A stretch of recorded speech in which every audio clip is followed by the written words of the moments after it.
Hello, আমি দেবশ্রী। আজ গিয়েছিলাম ঝারসুগুড়া থেকে 60 কিলোমিটার দূরে সরবগড় ড্যাম দেখতে। ওখান থেকে গিয়েছিলাম উষাকুঠি। শুনেছি ওখানে থাকতো আদিম মানুষেরা, যখন মানুষ প্রথম পাথর দিয়ে অস্ত্র তৈরি করতে শিখেছিল। সেই সব অস্ত্র, জন্তু জানোয়ারের ছবি রয়েছে ওখানে। সকালে উঠে স্নান করে বেরিয়ে পড়েছি। বেরোতে 9টা বেজে গেছে, অনেকটাই দেরি হয়ে গেছে। ঝারসুগুড়া থেকে বেরিয়ে ইবনদী ক্রস করছি। আমরা যাচ্ছি, সাথে যাচ্ছে ওর একটা ফ্রেন্ড ও তার ওয়াইফ আর তাদের বেবি। সকালে কিছু খেয়ে বেরোয়নি, খিদে পাচ্ছে, তাই রাস্তার ধারে একটা দোকান দেখে দাঁড়ালাম। এই পাশে কোথাও ঘুরতে গেলে খাওয়া নিয়ে খুব সমস্যা। দোকানগুলোতে ইডলি, ধোসা, বড়া ছাড়া আর কোনো কিছুই থাকে না। আমার আবার এগুলো ভালো লাগে না। আমি নিলাম ডাল দিয়ে তৈরি বড়া আর খাস্তা কচুরি। এগুলো খেতে তো ভালোই লাগলো। ও নিয়েছিল মশলা ধোসা। চলে এসেছি সরবগড় ড্যাম। ড্যামের জলটা কি সুন্দর। ওয়েদার এত গরম ছিল, মনে হচ্ছিল জলে নেমে পড়ি। গরমের জন্য বেশিক্ষণ ওখানে দাঁড়াতেও পারলাম না, তবে বিকেলে ঘোরার জন্য খুব ভালো জায়গা। ওখানে ইকো ক্যাম্প ছিল, ওখানেই আমরা চলে গিয়েছিলাম। তারপর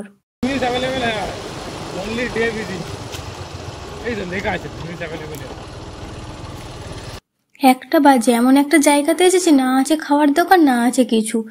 এখানে দেখলাম একটা রেস্টুরেন্টের নম্বর দেওয়া আছে, একদিন আগে বললে খাবার পাওয়া যাবে। খুব বড় ভুল করে ফেলেছি। এইসব জায়গায় খাবার পাওয়া যাবে না, এটাই স্বাভাবিক। খাবার বাড়ি থেকে করে নিয়ে আসতে হতো, না হলে কিনে নিয়ে আসতে হতো। আসলে আমরা ভেবেছিলাম ট্যুরিস্ট স্পট, যখন কিছু না কিছু পাওয়াই যাবে। ওখানে একটা ছোট দোকান ছিল, মশলা মুড়ি পাওয়া যাচ্ছিল, ওটাই খেলাম। বিস্কিট, চিপস এসব নিয়ে নিলাম। এখন যাচ্ছি উষাকুঠি। ওখানে নেটওয়ার্ক সবসময় পাওয়া যাচ্ছিল না। আনন্দদা আগে গিয়েছে, রাস্তা জানতো।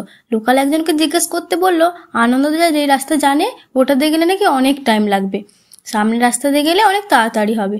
আমাদের কাছে বেশি সময় ছিল না, শর্টকাট রাস্তায় ধরলাম। রাস্তার ধারে কোনো ঘর বাড়ি কিছুই নেই, খুব ভয় লাগছিল। কোন জঙ্গলের মধ্যে চলে এলাম, বেরোতে পারবো তো? কিছুটা এগোতে দেখলাম কয়েকটা ছোট ছোট ঘর। সামনে দুজন মহিলাকে দেখে জিজ্ঞাসা করতে বলল, সামনে যে রাস্তাটা পাহাড়ের উপর দিকে উঠে গেছে, ওটা দিয়েই যেতে হবে। আমার তো খুব ভয় লাগছিল যে আমরা ঠিক রাস্তায় যাচ্ছি তো। গভীর জঙ্গলে, আর কেউ নেই, আমরা 4জন। রাস্তা খুবই খারাপ। দেখলাম আরেকটা বাইক উল্টো পাশ থেকে আসছে। ওদের জিজ্ঞাসা করতে বলল, ওই দিকে আরও যেতে হবে। ঠিক দিকে যাচ্ছি, এটা জেনেই সাহস পেলাম। একটা জায়গাতে গিয়ে দেখি দুটো রাস্তা ভাগ হয়ে গেছে। গুগল ম্যাপ তো বিভিন্ন দিক দিয়ে যাওয়া যায় দেখাচ্ছে। আমরা একটা রাস্তা ধরে 1 কিলোমিটারের মতো গিয়ে গুগল ম্যাপ দেখি ভুল দিকে চলে এসেছি। তখন আমরা ওড়িশা বর্ডারে ছিলাম, আর এখন আমরা ওড়িশা পেরে ছত্তিশগড়ে ঢুকে গেছি। কেমন লাগবে বলো সেই টাইমে? গভীর জঙ্গল, তারপর রাস্তা ভুল করে অন্যদিকে চলে এসেছি। আবার ব্যাকে গিয়ে অন্য রাস্তাটা ধরলাম। তারপর একটা অন্য রাস্তাতে এসে জয়েন্ট হলো। ওখানে লেখা ছিল উষাকুঠি 3 কিলোমিটার। ওই পাশ থেকে যে রাস্তাটা এসেছে ওটাই মেন রাস্তা। ফেরার সময় ওটা দিয়েই ফিরলাম। দেখলাম খুব সুন্দরভাবে ডাইরেকশন দেওয়া আছে। যে সরোবর টাইপের দেখতে পেয়েছিলাম না, ওইখানে ভুলভুলাইয়ের মতো ঘুরছিলাম। সরোবরটা বলছি ডান দিক, ঘুরে ঘুরে ওই ওই ওই সরোবরের ওই খাদের দিক দিয়ে এলাম। ভুলভুলাইয়া টাইপের এই কারণে এই জায়গাটা বহুদিন ডিসকভার হয়নি।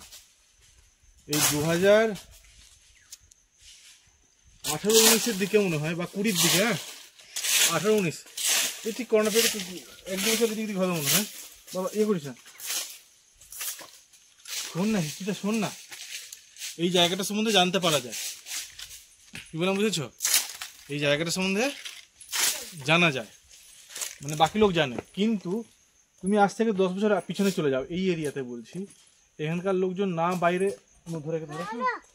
না বাইরের কোনো কিছুর সঙ্গে কানেক্টেড ছিল। এরা এই দোকানের জিনিসপত্র হ্যান খুব সম্ভবত 1 বছরের জন্য মনে হয় কোনো পরিচয় জানতে না পারে। হ্যাঁ, তো ওনারা এই লোকেশনটা এসেছিলেন। এই যে দুটো পাহাড় দেখতে পাচ্ছ, এই পাহাড় আর ওই পাহাড়। মৌ দেখো, শিব মন্দিরটা দেখে নাও, হয়তো যেতে পারবো কিনা জানি না আজকে, এসে দেখে নাও। ত্রিশূলটা কত বড় দেখেছো? ত্রিশূলটা কত বড় দেখেছো? কোথায় বলো তো? ওই তো। আর অ্যাকচুয়ালি এই ছত্তিশগড়, তোমার যখন শ্রীলঙ্কার দিকে যাওয়া যায় আর কি, মানুষে না, এই পথ দিয়েই যাওয়া হয়েছে। ছত্তিশগড়ের এই পথ বরাবর, কি বললাম বুঝতে পেরেছো? এবং এখানেই 1 বছর, এবং এই জায়গাটা খুঁজে পাওয়া খুব মুশকিল ছিল, যে কারণে 2018-20 সালে লোকে পায় আর কি। তবে বাকি লোকেরা জানে, যে যারা স্থানীয় লোকজন এই বিষয় সম্বন্ধে জানতো, ওরা মানতো যেখানে রিসার্চ পেপার পড়তে গিয়ে সেখানেই আমি জানতে পারি। রিসার্চ পেপার জার্নালস আর কি, জার্নালস পড়ার সময় এখানকার স্পিসিস কী আছে, মানে এটা হচ্ছে তোমার জায়গার কি জঙ্গলটা ভুলে যাচ্ছে না, এগুলো মাথাতেও আসছে না। ওই জঙ্গলের সম্বন্ধে পড়ি, এই যে ফরেস্ট রেঞ্জটা পড়ছে আর কি। এই রেঞ্জ না না, এটা হিমগির ফরেস্ট রেঞ্জ নয়, একটা আলাদা নাম আছে। তো ওরই ওখানে কি কি স্পিসিস আছে, এখানে বার্ড আছে, ইনসেক্ট যেগুলো আছে, স্নেকস আছে, লেপার্ড আছে, হাতি আছে, চিতা আছে। এখানে এইসব আছে? আমরা তো জঙ্গলে ঢুকে গেছিলাম গো। জঙ্গলই আছি তো। মানে ওই যে ওইখানটা ঢুকেছিলাম, কেউ ছিল না, ওখানটা তো খুব রিস্ক ছিল তার মানে। তো যাই হোক, তো এখানে ভালুক আছে, মানে জাস্ট একটু ধারালো প্রস্তর যুগ, মানে পাথরের হাতের ব্যবহার করতো। পাথরের হাতিয়ার তো ব্যবহার করেছে, সেই পাথরের হাতিয়ার যখন ব্যবহার করতো ব্রহ্মপুত্র যুগে, প্রথমে ধারালো অস্ত্র তৈরি করতে শিখেছিল আর কি। সেই সময় ওরা দেখো গুহাতে বা পাহাড়ের ঢালে আশ্রয় নিত।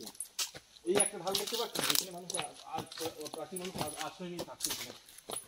আদিম মানুষ মানে ব্রহ্মপুত্র যুগের সময় মানুষ কোথায় থাকতো? এইখানে। যখন মানুষের ঘর বাড়ি ছিল না। এখানে রামসীতা 1 বছরের জন্য ছিল।